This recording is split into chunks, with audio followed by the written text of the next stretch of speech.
The words came out of Donald Trump's mouth with his typical venomous certainty. They have Jasmine Crockett, a low IQ person. But what happened next would prove to be one of the most devastating political takedowns in modern American history. When Congresswoman Jasmine Crockett finally responded to Trump's intelligence attack, her words didn't just silence the former president, they exposed the psychological obsession that had been driving his relentless attacks on Black women in politics. The brutal truth she revealed about Trump's insecurities would leave millions speechless and change how America saw this dangerous pattern of harassment. If you think you've seen political comebacks before, you haven't seen anything like what Jasmine Crockett unleashed.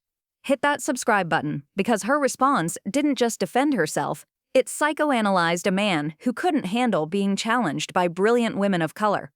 For weeks, Donald Trump had been spiraling into an increasingly unhinged obsession with two particular members of Congress, Alexandria Ocasio-Cortez and Jasmine Crockett. His fixation wasn't subtle. It was the kind of personal, relentless targeting that political observers recognized as something far more sinister than typical partisan attacks. Night after night, rally after rally, Trump would return to the same theme.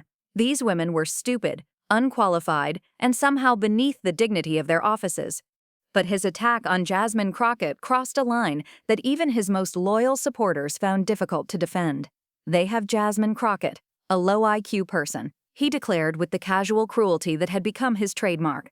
They have AOC's low IQ. You give her an IQ test, have her pass like the exams that I decided to take when I was at Walter Reed. The reference to Walter Reed was particularly telling.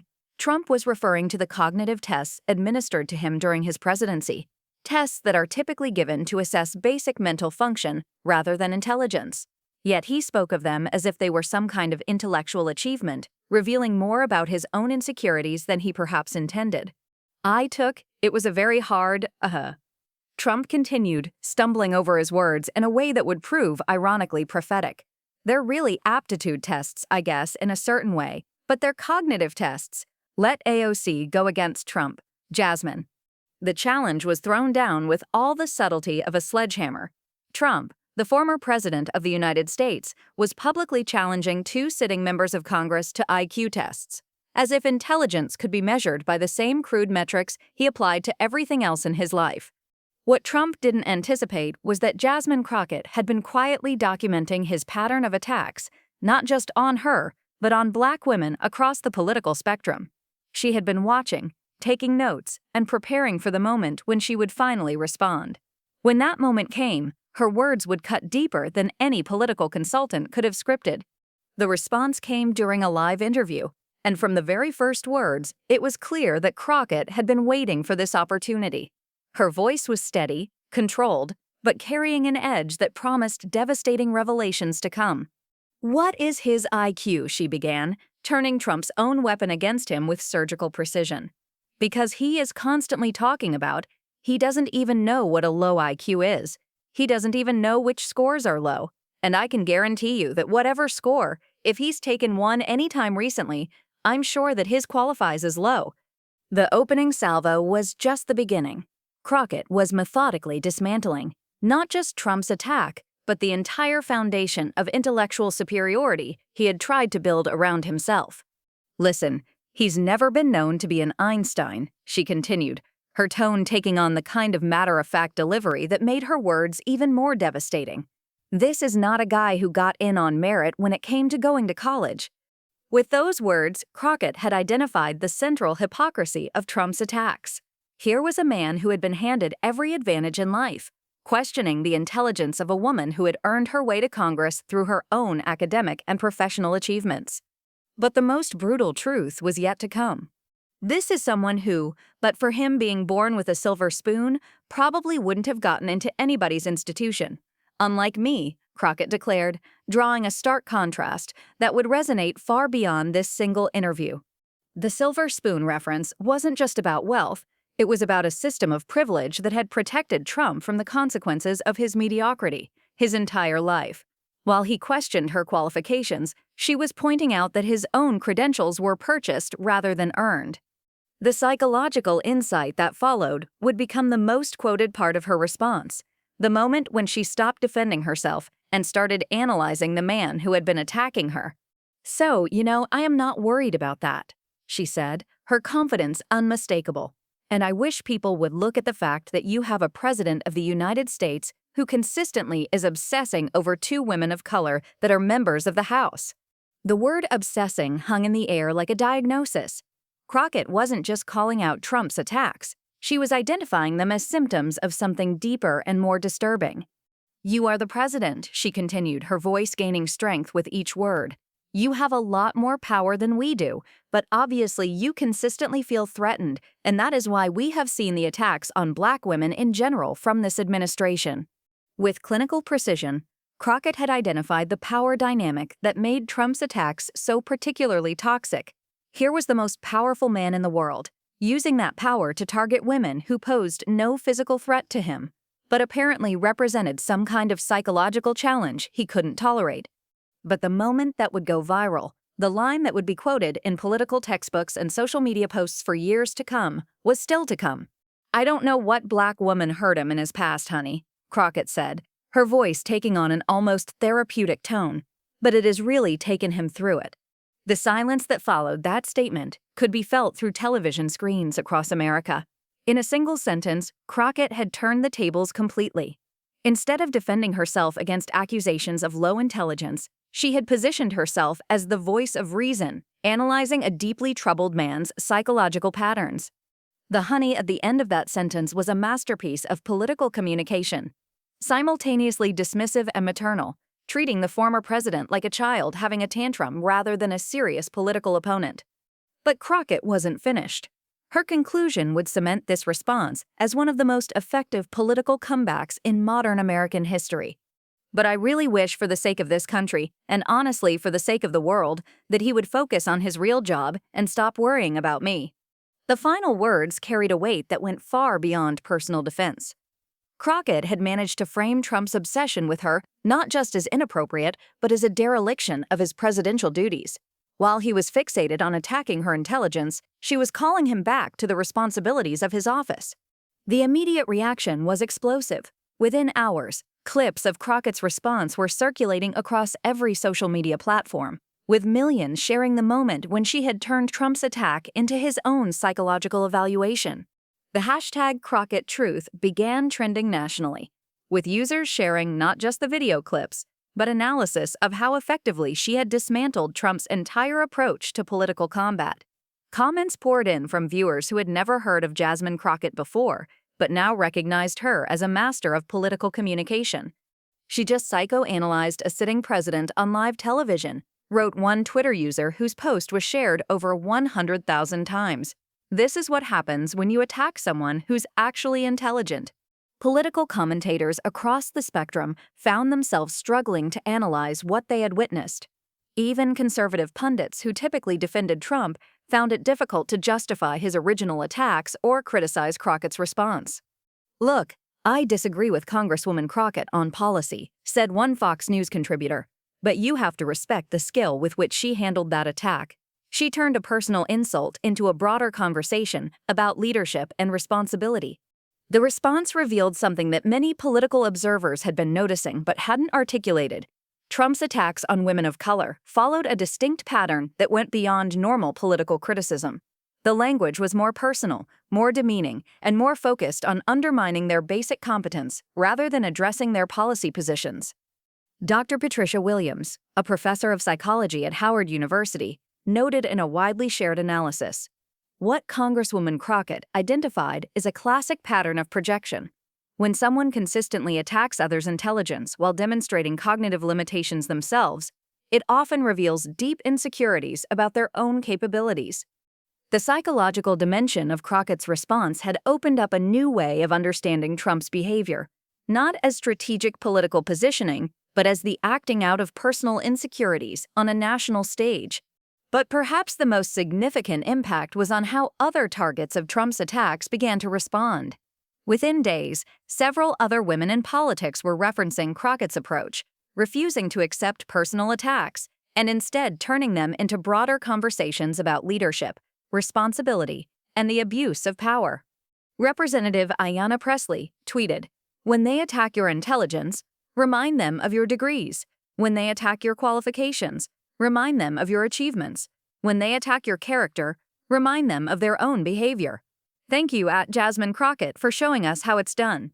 The ripple effects extended beyond politics into popular culture, where Crockett's response was being analyzed as a masterclass in handling bullies and deflecting personal attacks. Self-help experts began referencing her techniques, and communication coaches started incorporating her strategies into their training programs. What Jasmine Crockett demonstrated, noted Dr. Robert Thompson, a professor of media studies at Syracuse University, is that the most effective response to a personal attack isn't always a counterattack. Sometimes it's an analysis that reveals more about the attacker than the attack itself. 3 weeks after the exchange, Trump's social media posts showed a noticeable change in tone when discussing Democratic politicians. The crude personal attacks became less frequent, replaced by more conventional political criticism. Political analysts noted that Crockett's response had apparently succeeded in modifying the behavior of a man who rarely showed any capacity for self-reflection. More significantly, Trump's approval ratings among college-educated women dropped to historic lows in the weeks following the exchange, with polling data suggesting that Crockett's response had crystallized growing concerns about Trump's treatment of women and minorities. The long-term impact on Crockett herself was transformative. Overnight, she had become a national figure, with speaking requests pouring in from universities, civic organizations, and political groups across the country. Her social media following exploded, and she found herself being mentioned as a rising star in Democratic politics. But perhaps most importantly, her response had changed the conversation about how politicians should handle personal attacks. Instead of accepting the premise that they needed to defend themselves against irrelevant character assassination, Crockett had shown that the more effective approach was to turn those attacks into revelations about the attacker's character and fitness for office. 6 months later, when asked about the exchange during a major television interview, Crockett's reflection revealed the strategic thinking behind her response. "I wasn't just defending myself," she explained. "I was defending every woman of color who has been told she doesn't belong in spaces where she's earned her place. I was defending every person who has been attacked not for their policies or their actions, but for who they are." She continued, "And I was pointing out something that I think the American people needed to see clearly, that when the most powerful person in the country spends his time obsessing over and attacking individual members of Congress, that tells you something important about his fitness for that power." The interviewer pressed her on whether she had planned such a comprehensive response. Crockett's answer revealed the depth of thought that had gone into her words. "I had been watching the pattern for months," she admitted. "The attacks weren't just random insults. They followed a specific template that revealed a specific mindset. When someone consistently attacks the intelligence of accomplished women while demonstrating intellectual limitations themselves, that's not political strategy. That's psychological projection on a national stage." The exchange had also sparked a broader conversation about the role of psychology in political analysis. Mental health professionals began writing op-eds about the importance of understanding the psychological dynamics behind political behavior, while political scientists started incorporating psychological frameworks into their analysis of campaign strategies and leadership styles. Dr. Mary Trump, the former president's niece and a trained psychologist, wrote in a viral op-ed. Congresswoman Crockett identified something that many of us in the psychological community have been observing for years. The pattern of attacking others' competence while demonstrating incompetence is a classic defense mechanism that reveals deep insecurity about one's own abilities. The response had also influenced how other political figures handled similar attacks. When Senator Elizabeth Warren was targeted with personal insults several months later, her response clearly drew inspiration from Crockett's approach, focusing on the psychology behind the attacks rather than simply defending against them. "What we're seeing," Warren said in a speech that was widely shared, "is a pattern of behavior from certain political figures who can't engage with policy substance, so they resort to personal attacks that reveal more about their own insecurities than about their targets." The effectiveness of this approach was becoming clear across multiple political contexts. Voters were responding positively to politicians who could turn personal attacks into broader conversations about character, fitness for office, and the proper use of political power. 1 year after the original exchange, political communication experts were teaching Crockett's response as a case study in crisis communication and political messaging. Business schools began incorporating it into courses on handling workplace harassment and discrimination. What makes this response so effective, noted Dr. Kathleen Hall Jamieson, director of the Annenberg Public Policy Center, is that it accomplishes multiple objectives simultaneously. It defends against the attack, reveals the psychology behind it, shifts the conversation to more substantive issues, and demonstrates the kind of thoughtful analysis that voters want to see from their representatives. The transformation in how political attacks were understood and responded to had become one of the most significant shifts in American political communication in decades. Crockett's response had provided a template that other politicians, activists, and even ordinary citizens could use when facing personal attacks that were designed to undermine rather than engage. But perhaps the most lasting impact was on young women and men of color entering politics. Crockett had shown them that they didn't have to accept being diminished by those who questioned their intelligence or qualifications. Instead, they could turn those attacks into opportunities to demonstrate exactly the kind of analytical thinking and leadership that their positions required. As one political science student wrote in a widely shared essay, Jasmine Crockett didn't just defend herself against Donald Trump's attack. She showed all of us how to transform an attempt at humiliation into a demonstration of exactly why we belong in these spaces. She turned his weapon against her into proof of why we need more people like her in positions of power. The exchange between Trump and Crockett had become more than just a political moment. It had become a cultural touchstone, a demonstration of how intelligence, preparation, and psychological insight could triumph over crude attempts at intimidation. 3 years later, as political historians began to analyze the most significant moments of the Trump era, Crockett's response was consistently ranked among the most effective political communications of the period. It had shown that the most powerful response to a bully wasn't always to fight back with equal aggression, but sometimes to expose the psychology behind the bullying itself. The little girl from Texas, who had earned her way to Congress through academic achievement and legal expertise, had done more than defend herself against a powerful man's attack. She had changed how America understood the difference between real intelligence and performative dominance, between earned authority and inherited privilege, between leadership and simply holding power. Trump had called her low IQ, expecting to diminish her standing and credibility. Instead, her response had elevated the entire conversation about what intelligence really means in political leadership, leaving him looking exactly like what she had diagnosed him as, a deeply insecure man, using his platform to work through personal psychological issues rather than serving the American people. In the end, his attack had backfired completely. Instead of making Jasmine Crockett look small, it had revealed the smallness of his own thinking. Instead of questioning her intelligence, it had demonstrated the sophistication of her analytical abilities. Instead of undermining her authority, it had established her as a voice of reason in an increasingly chaotic political landscape. The folder that contained Trump's psychological profile had been in Crockett's mind all along, built from careful observation and analytical thinking. When he finally gave her the opening to present that analysis, she delivered it with surgical precision, leaving him not just defeated but diagnosed. Sometimes the most devastating political weapon isn't a counterattack, it's simply the truth, delivered by someone intelligent enough to see it clearly and brave enough to speak it publicly. If this analysis of political communication and the power of intelligent response inspired you, don't forget to like and subscribe for more breakdowns of the moments when preparation meets provocation and truth triumphs over manipulation.